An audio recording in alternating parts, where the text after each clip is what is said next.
बारामतीमधल्या विद्याप्रतिष्ठानच्या मैदानावर शासकीय इतमामात अजित पवारांच्या पार्थिवावर अंत्यसंस्कार केले जाणार आहेत आणि या सगळ्याचा आढावा घेतलाय आमचे प्रतिनिधी मंदार गोंसारी यांनी।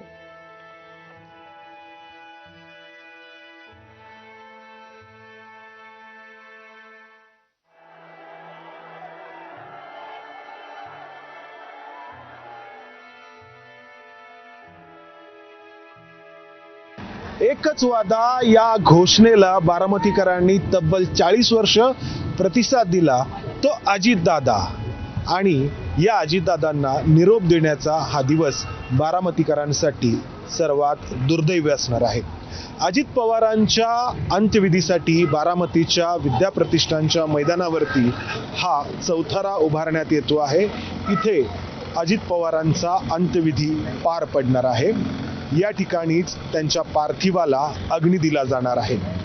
बारामतीमध्ये त्यांची अंत्ययात्रा निघणार आहे गदिमा सभागृहापासून, आणि त्यानंतर ही अंत्ययात्रा जेव्हा या ठिकाणी येईल तेव्हा या ठिकाणी अंत्यविधी पार पडणार आहे। त्यासाठीची ही तयारी सुरू आहे। या ठिकाणी पवार कुटुंबातले सगळे सदस्य उपस्थित असतील। अनेक राजकीय व्यक्ती किंवा वेगवेगळ्या क्षेत्रातल्या व्यक्तींना देखील या ठिकाणी अजित पवारांचं शेवटचं दर्शन घेता येणार आहे।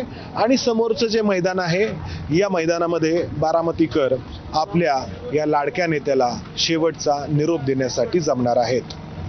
अजित पवार ओळखले गेले ते कामाचा माणूस म्हणून, नियोजनासाठी, शिस्तबद्ध कामासाठी। मात्र बारामतीमध्ये आज त्यांच्या या अंत्यविधीची अशा प्रकारे तयारी करावी लागते आहे। बारामतीकरांसाठी आणि एकूणच राज्यासाठी हा अतिशय दुर्दैवाचा दिवस आहे। कॅमेरामन विजय राऊत, मंदार गोंसारी, एबीपी माझा, बारामती।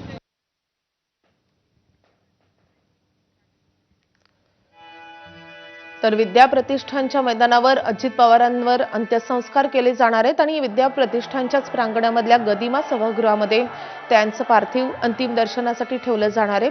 तर आपले प्रतिनिधी राजू सोनावणे सध्या आपल्या सोबत आहेत। राजू, विद्याप्रतिष्ठानच्या मैदानावर अंत्यसंस्काराची तयारी कशी केली जाते, काय स्थिती आहे तिथे? अगदी आपण पाहतोय का साधारणतः 11 वाजेपर्यंत जे आहे ते अजित पवार यांच्या पार्थिवावरती अंत्यसंस्कार जे आहे ते विद्याप्रतिष्ठानच्या या मैदानामध्ये केले जाणार आहे आणि त्यासाठीची ही तयारी होताना आपल्याला पाहायला मिळते। खरं तर पाहतोय की रात्रीमध्ये जे आहे तो संपूर्णपणे हा चौथरा बांधण्यात आलेला आहे आणि या ठिकाणी अंत्यसंस्कार होणार आहे। मोठ्या प्रमाणावरती जी आहे ती गर्दी या ठिकाणी होऊ शकते। दादांचे चाहते आहेत, कार्यकर्ते आहेत, ते महाराष्ट्रभरातून या ठिकाणी दाखल व्हायला सुरुवात झालेली आहे आणि त्याचं नियोजन करण्यासाठी पोलिसांचा फौजफाटा सुद्धा मोठ्या प्रमाणावरती तैनात करण्यात आलेला आहे। अनेक ठिकाणी बॅरिकेडिंग जे आहे ते सुद्धा करण्यात आलेलं आपल्याला पाहायला मिळते। खरं तर कार्यकर्त्यांचा ओघ जो आहे तो वाढताना पाहायला मिळतोय। आताच आपण पाहतोय की विद्याप्रतिष्ठानच्या बाहेर जे आहे ट्रॅफिक वाहतूक कोंडी सुद्धा व्हायला सुरुवात झालेली आहे। त्यामुळे याचं नियोजन करण्यासाठी पोलीस दाखल झालेले आहेत। आज पाहतो आपण का अजितदादांचा समोर फोटो लावलेला आहे आणि त्याचं दर्शन घेण्यासाठी मोठ्या प्रमाणावरती कार्यकर्ते जे आहे या ठिकाणी चाहते जे आहे ते येताना आपल्याला पाहायला मिळतात। खरं तर अजितदादांची ही जी एक्झिट आहे ती सगळ्यांच्याच मनाला चटका लावून जाणारी आहे। त्यामुळे सगळेजण जे आहे ते एक प्रकारचा हादरा जो आहे तो कार्यकर्त्यांना बसलेला आपल्याला पाहायला मिळतोय। अजूनही हुंदके देताना कार्यकर्ते पदाधिकारी आपल्याला पाहायला मिळतात आणि थोड्याच वेळामध्ये जे आहे ते या ठिकाणी राजकीय नेते सुद्धा पक्षाचे असतील किंवा इतर पक्षाचे सुद्धा दाखल होतील। खरं तर केंद्रीय गृहमंत्री अमित शहा असतील, मुख्यमंत्री असतील, उपमुख्यमंत्री असतील किंवा वरिष्ठ नेते जे आहेत त्या ठिकाणी येणार आहे आणि साधारणतः 11 वाजता या ठिकाणी अंत्यसंस्कार होणार आहे आणि त्याचीच ही तयारी जी आहे ती होताना पाहायला मिळते। खरं तर चौथरा हा बांधण्यात आलेला आहे। खरं तर आपण पाहतो का विद्याप्रतिष्ठान या मैदानामध्ये हे अंत्यसंस्कार होणार आहे। स्वतः वरिष्ठ पोलीस अधिकारी सुद्धा या ठिकाणी दाखल झालेले आहेत। त्यांच्याकडनं या ठिकाणची संपूर्णपणे तयारी जी आहे ती होताना पाहायला मिळते। कारण आपण पाहिलं की अंत्यदर्शन घेताना सुद्धा मोठ्या प्रमाणावरती या ठिकाणी त्यांचे कार्यकर्ते असतील किंवा बारामतीकर असतील या ठिकाणी दाखल झालेले होते आणि काही प्रमाणामध्ये जे आहे ते कायदा सुव्यवस्था प्रश्न निर्माण होऊ नये कुठल्या प्रकारे यासाठी सुद्धा जी आहे ती काळजी घेण्यात आलेली आहे। आणि या ठिकाणी पाहतो आपण की मोठ्या प्रमाणावरती या ठिकाणी कार्यकर्ते जे आहे ते जमायला सुरुवात झालेली आहे। त्यामुळे पुढच्या काही वेळामध्ये या ठिकाणी मोठ्या प्रमाणावरती आपल्याला गर्दी होताना पाहायला मिळणार आहे। नक्कीच जी अजित पवारांची कर्मभूमी होती त्याच कर्मभूमीमध्ये बारामतीमध्ये त्यांनी अखेरचा श्वास घेतला आणि त्याच बारामतीमध्ये त्यांना अखेरचा निरोप दिला जाणार आहे. राजू, तुम्ही सोबतच राहा. दरम्यान शेवटच्या दिवशी दादांनी 30 फायली निपटवल्याची माहिती कळते. मंगळवारी दादा मंत्रालयात 7 तास काम करत होते. आश्रमशाळा शिक्षकांचा प्रलंबित पगार मंजूर करण्यात केलेला होता. त्यासोबतच पोलीस आणि महसूलच्या बैठकाही त्यांनी घेतल्या. मंत्रिमंडळ बैठकीमध्ये त्यांनी सहभाग घेतलेला होता आणि मुख्यमंत्री देवेंद्र फडणवीसांसोबतही त्यांची बैठक झालेली होती. त्यामुळे अखेरच्या क्षणापर्यंत अजित पवार कामासाठी झटत होते, काम करत राहिले. मंगळवारी दिवसभर त्यांनी मंत्रालयात बसून काम केलेलं आहे, विविध विभागाच्या बैठका घेतलेल्या आहेत आणि 30 फायलींचा निपटारा त्यांनी शेवटच्या दिवशी केलेला आहे. आणि त्यानंतर काल सकाळीच ते बारामतीच्या दिशेनं प्रचारासाठी निघाले होते आणि त्यांचा दुर्दैवी मृत्यू झालाय. तर कामाचा माणूस अशी अजित पवार यांची ओळख होती आणि शेवटच्या क्षणापर्यंत त्यांनी ही ओळख सार्थ ठरवलेली आहे. शेवटच्या दिवसापर्यंत अजित पवार झटून कामच करत होते. दरम्यान विद्या प्रतिष्ठानच्या मैदानावरून कार्यकर्त्यांसोबत बातचीत केली आमचे प्रतिनिधी मंदार गोन्सारी यांनी. अजित पवारांच्या अपघाताचं वृत्त कळाल्यानंतर संपूर्ण राज्यभरातून त्यांचे चाहते बारामतीमध्ये दाखल झालेले आहेत. कुठून आलात तुम्ही? जळगाव पारोळा. अच्छा. पारोळा एरंडोल मधून आम्ही आलो. आमच्या नेत्याला अखेरचं वंदन करण्यासाठी जळगाव जिल्ह्यातून आम्ही सगळेजण आलेलो आहेत. एक राष्ट्रवादी काँग्रेस पक्षाच्या धडाडीचा प्रशासनावर पकड असलेला आमचा नेता हरपला. आम्हाला सगळ्यांना काय म्हणून तुमच्या लक्षात राहतील? अजित दादा, आम्ही दिलेलं निवेदन पूर्ण वाचायचे आणि त्याचं उत्तर आम्हाला द्यायचं. उत्तर नुसतं देऊन नाही तर त्या क्षणाला अधिकाऱ्यांना फोन लावून आमचं कामं करायची. अजितदादाच्या सांगण्यासारखं काहीच नाही. अजितदादाचं नाव घेतलं तर माणसं डोळ्यातून हसू येते. रात्री 11 वाजेपासून एवढं 200-250 लोक, एवढं टिप्पर, वाळू, सिमेंट, रेती, पाणी, रात्री 11 वाजेपासून आता 6:30 वाजू राहिले. अजितदादांची जी प्रशासनावरती जी पकड होती आणि त्या पकडच्या मार्फत विकासाचं जे येते ना, गंगा व्हायची आणि अजितदादा खरंच डिसिजन मेकर होते आणि महाराष्ट्राला खूप गरज होती अजितदादांची. 282 कोटी रुपये दिला आम्हाला पाण्यासाठी. रेल्वेला 60 कोटी रुपये दिला. कामं चालू आहेत अजून. लय कामं केली. तुम्ही कुठून आलात? लोगावर. दादा सासरवाडी, नातं गोतं सगळं सांभाळून अख्ख्या महाराष्ट्राला हिंदुस्थानमध्ये जे दादांचे नातलग आहेत त्या सगळ्याला सांभाळून कुठलाच समाज असा एक त्यांनी जवळ अमुकच समाज करावा असा केला नाही. सगळ्या जाती धर्मांना, मॉमिडन, धनगर, कोळी, माळी सगळ्या समाजाला दादांनी भरभरून दिलं. महाराष्ट्र हा जगात माहीत हो असे बारामती, अमेरिकेत अशी व्यवस्था नाही अशी ह्या बारामतीचं दैवत करून जगाला दाखवून दिलं. कष्टकरी असेल ह्यातला तरुण शिकला पाहिजे, नोकरीला लागला पाहिजे, उद्योग व्यवसाय केला पाहिजे. राजकारण हे होत असतं, राजकारणात तरुणाई बाद होऊ नये असा दादांचा पहिल्यापासून एक हे होता. त्यामुळे दादा तरुणांना नेहमी संदेश द्यायचे की तुम्ही शिका आणि शेती करा, नोकरी करा, व्यवसाय करा. मला दादाने फिरवतनं मोठं केलं राजकारणात. मला कळल्यापासून मला डोकं येणं झालं साहेब. अजित पवारांचे चाहते 40 वर्ष एखाद्या नेत्याच्या एकच वादा या घोषणेला अजितदादा म्हणून प्रतिसाद देणं हे दुर्मिळ उदाहरण घडलं ते अजित पवारांच्या सोबत आणि या त्यांच्या लाडक्या नेत्याला आज हा निरोप द्यावा लागतोय. अतिशय दुर्दैवाची बाब आहे सर्वांसाठी. कॅमेरामन विजय राऊत, मंदार गोंजारी, एबीपी माझा, बारामती. तर आपण ही दृश्य बघतोय. सुप्रिया सुळे काटेवाडीत दाखल झालेले आहेत. आज काटेवाडीत अंत्यदर्शनासाठी अजित पवारांचा पार्थिव ठेवण्यात येणार आहे आणि त्यानंतर विद्या प्रतिष्ठानला त्यांच्यावर अंत्यसंस्कार केले जाणार आहेत. तत्पूर्वी सुप्रिया सुळे काटेवाडीत दाखल झाल्यात. तर मुख्यमंत्री, उपमुख्यमंत्री, राष्ट्रवादीचे सगळे महत्त्वाचे नेते, पदाधिकारी, कार्यकर्ते मोठ्या संख्येनं आज बारामतीमध्ये अजित पवारांना शेवटचा निरोप देण्यासाठी दाखल होणार आहेत. मोठी गर्दी आजही कार्यकर्त्यांची पाहायला मिळणार आहे. सकाळी 11 वाजता त्यांच्या लाडक्या नेत्याला निरोप देण्यात येणार आहे आणि त्यामुळे कार्यकर्त्यांनी खरं तर काल दुपारपासूनच मोठी गर्दी केलेली होती. काल रात्री जेव्हा अंत्यदर्शनासाठी अजित पवारांचं पार्थिव विद्याप्रतिष्ठानला आणण्यात आलेलं होतं तेव्हा कार्यकर्त्यांची मोठी गर्दी पाहायला मिळालेली होती आणि त्याही वेळी सुप्रिया सुळेंनी सगळ्या कार्यकर्त्यांना विनंती केलेली होती की आता तुम्ही जा तुमच्या घरी, सकाळी 10 वाजता आपण पुन्हा एकदा भेटूयात आणि अजित पवारांना शेवटचा निरोप 11 वाजता दिला जाणार आहे. अगदी पार्थ पवार असतील की जय पवार असतील, त्यांनी अगदी भावनावश होऊन शोकाकुल परिस्थितीत या सगळ्या उपस्थितांना, कार्यकर्त्यांना संबोधित केलेलं होतं. त्यांच्याही भावना अनावर झालेल्या होत्या आणि त्यानंतर अगदी सांभाळून घरी जा आणि उद्या आपल्या लाडक्या नेत्याला आपल्याला निरोप द्यायचा असं त्यांनी सांगितलेलं होतं. काटेवाडीत सुप्रिया सुळे दाखल झालेल्या आहेत. आपण ही दृश्य पाहतोय काटेवाडीतली. काटेवाडी हे अजित पवारांचं निवासस्थान आहे. या परिसरात सुप्रिया सुळे दाखल झाल्यात. आपले प्रतिनिधी वेदांत नेब काटेवाडीतून आपल्या सोबत आहेत. वेदांत, सुप्रिया सुळे दाखल झाल्यात. पवार कुटुंबातील इतर कोणते सदस्य काटेवाडीत आलेले आहेत? उत्तर महाराष्ट्र ज्या प्रकारे आपण दृश्यांमध्ये बघतोय, अगदी 2 मिनिटापूर्वी सुप्रिया सुळे काठेवाडीचे जे पवार फार्म आहे, जे अजित पवारांचं घर आहे, निवासस्थान आहे, तिथे दाखल झालेले आहेत. आणि जी माहिती मिळते थोड्याच वेळात अजित पवारांचं पार्थिव या त्यांच्या निवासस्थानी येणार आहे, जिथे मोठ्या संख्येनं आपण बघतोय कार्यकर्त्यांची गर्दी होती, नेत्यांची गर्दी होती आणि पवार कुटुंबीय सुद्धा इथे येणार असल्याची माहिती मिळते.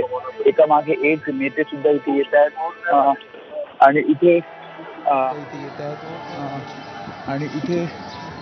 आपण बघतोय की पवार कुटुंबीय हे याच अजित पवारांच्या निवासस्थानी येताना आपल्याला पाहायला मिळत. कारण सध्या आपण बघितलं तर इथे आपण बघतो युगेंद्र पवार हे आलेले आहेत. युगेंद्र पवार आपल्याला दृश्यांमध्ये पाहायला मिळतात आणि एका मागे एक जे पवार या अंत्यदर्शनासाठी काही वेळ अजित पवारांसोबत अर्थे ठेवलं गेलं आणि त्यानंतर त्यांची अंत्ययात्रा गदिमा सभागृह इथून निघेल आणि पुढे विद्याप्रतिष्ठान संकुलामध्ये पुन्हा एकदा अंत्यदर्शनासाठी पार्थिव ठेवलं जाईल. कारण अनेक नेते, कार्यकर्ते मोठ्या संख्येने विद्याप्रतिष्ठान जमतात आणि त्यानंतर विद्याप्रतिष्ठान संकुलातच अजित पवार यांच्या पार्थिवावर अंत्यसंस्कार केले जातील. मात्र सध्या आपण बघतोय दृश्यांमध्ये पवार कुटुंबीय हे अजित पवारांचं जे काठेवाडीमधील घर आहे तिथे आपल्याला येताना पाहायला मिळत आहेत. काही नेते आहेत, नवीन मुल्ला आपण बघितले, काही नेते आहेत, काही प्रवक्ते आहेत. हे एकामागे एक आपल्याला या काठेवाडीतील त्यांच्या निवासस्थानी आलेले पाहायला मिळतात. इथे तयारी ही पूर्ण झालेली आहे. इथे अंत्यदर्शनाला आपण बघितलं तर काठेवाडीतील जे ग्रामस्थ आहेत ते सुद्धा इथे मोठ्या संख्येने पोहोचलेले आहेत. नक्कीच आपण दृश्यांमध्ये बघत होतो युगेंद्र पवार त्यांच्या पत्नीसह आणि आईसह काटेवाडीत दाखल झालेले आहेत. सुप्रिया सुळे देखील दाखल झालेले आहेत. पवार कुटुंबीय आता काटेवाडीत पोहोचण्यास सुरुवात झालेली आहे आणि त्यासोबतच पक्षातले इतर महत्त्वाचे नेते, पदाधिकारी देखील काटेवाडीत येत आहेत. ग्रामस्थ जमलेले आहेत. काही वेळातच अजित पवारांचं अंत्यदर्शन काटेवाडीमध्ये केलं जाणार आहे किंवा अंत्यदर्शनासाठी त्यांचा पार्थिव काटेवाडीत आणलं जाईल आणि त्यानंतर विद्याप्रतिष्ठानला त्यांच्यावर अंत्यसंस्कार केले जाणार आहेत. त्यामुळे शासकीय इतमामात अजितदादांना आज निरोप दिला जातोय. अजितदादांसाठी काटेवाडी किंवा हा बारामतीचा संपूर्ण परिसर अत्यंत प्रिय होता.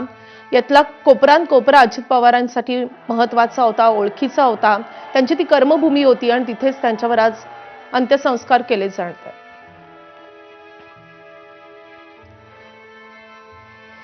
तर आपण ही दृश्य बघतोय, काटेवाडीतली ही दृश्य आहेत. ग्रामस्थ मोठ्या संख्येनं काटेवाडीकडे यायला लागलेले आहेत.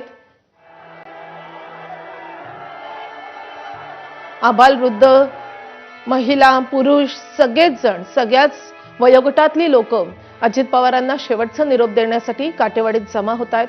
कालही आपण पाहिलं होतं, प्रत्येकाच्या चेहऱ्यावर अश्रू होते, प्रत्येकाच्या डोळ्यात अश्रू होते, चेहऱ्यावर शोककळा पसरलेली होती आणि आजही ती स्थिती आहे.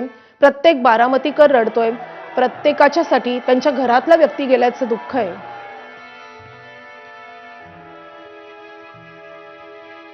यासोबतच बुलेटिनमध्ये एक छोटासा ब्रेक येतोय. पाहत राहा एबीपी माझा.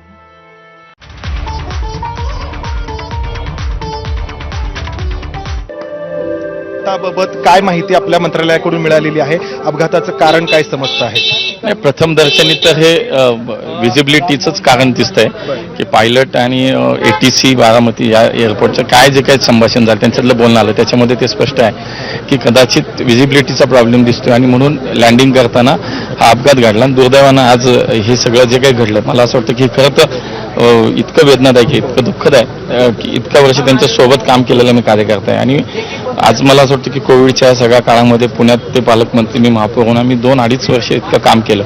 त्यांचा सहवास खूप लाभलेला कार्यकर्ता आहे. बाकी आयुष्यात कोण कुठल्या विचाराचं काम करतं त्याच्यापेक्षा कधीही मनभेद न होता एकत्र काम केलं. खूप मोठ्या संख्येने कार्यकर्ते आहेत आणि प्रत्येक छोट्या छोट्या गोष्टीबाबत जी व्यवस्था या ठिकाणी केली जाते, जसं अजित पवारांचं म्हणणं जायचं की अजित पवारांना सगळं काही व्यवस्थित आवडतं, त्याच पद्धतीने इथं सगळं काही व्यवस्थित करण्याचा प्रयत्न होतोय. जे प्रमुख नेते आहेत, मोठे नेते आहेत, जे अजित पवारांसोबत अनेक वर्ष गेले आहेत, ते सगळे नेते या ठिकाणी पोहोचलेले आहेत. आणि त्यामध्ये जसं मी सांगतोय की जयंत पाटील असतील, सुनील तटकरे असतील, हसन मुश्रीफ साहेब असतील, हे सगळेजण या ठिकाणी आहेत आणि स्वतः सगळी व्यवस्था या ठिकाणी बघतायत. अजित पवारांच्या विमानाचा अपघात झाला ते हे ठिकाण बारामती एअरपोर्टची एअर स्ट्रीप संपल्यानंतर या ठिकाणी आपल्याला हा जमिनीचा उतार पाहायला मिळतो आहे आणि समोर शेत जमीन आहे. बारामतीचा एअरपोर्ट इथून काही किलोमीटर अंतरावरती आहे. म्हणजे अजित पवार ज्या विमानातून प्रवास करत होते ते विमान एअर स्ट्रीप सोडून काही किलोमीटर पुढे भरकटलं आणि त्यानंतर या ठिकाणी अपघातग्रस्त झालं.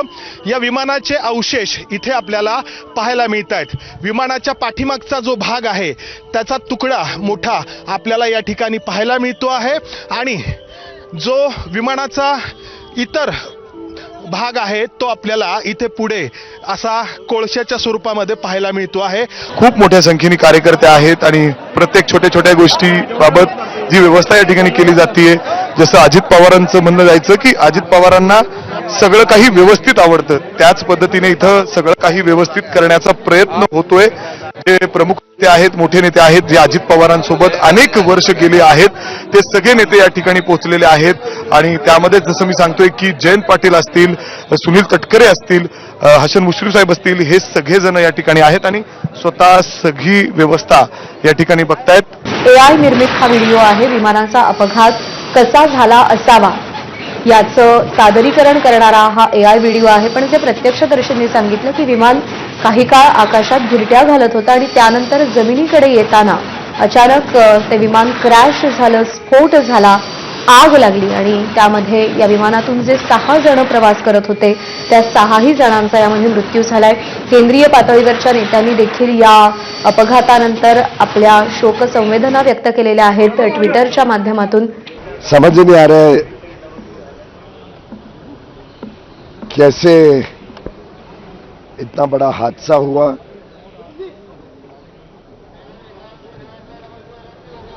तेव्हा